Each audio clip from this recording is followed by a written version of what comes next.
Hi friends. இன்று ஒரு சிறுகதை. ஒரு சிறிய கிராமத்தில் அருண் என்ற சிறுவன் வாழ்ந்து வந்தான்.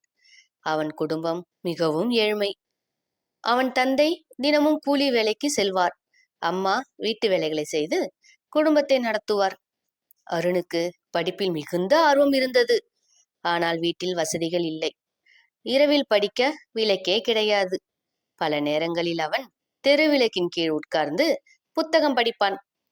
ஒரு நாள் அவன் நண்பன் கேட்டான், இப்படி கஷ்டப்பட்டு படிச்சா என்ன பையன்? உனக்கு யாரும் உதவி செய்யலையே? அருண் சிரித்துக்கொண்டே சொன்னான், நான் நம்புறது ஒரே விஷயம். தெய்வத்தால் ஆகாதெனினும் முயற்சிதான் மெய்வருத்த கூலி தரும். நான் முயற்சி பண்ணினா அது வீணா போகாது. காலம் கடந்து போனது. தேர்வு நாட்கள் வந்தன.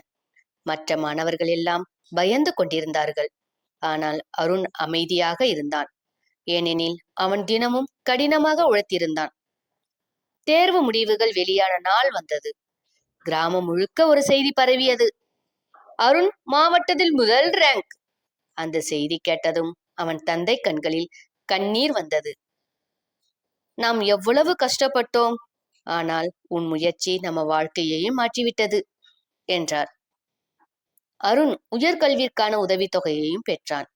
பின்னர் பெரிய பொறியாளராக வளர்ந்து தன் கிராமத்திற்கே பள்ளி கட்டி தந்தான்.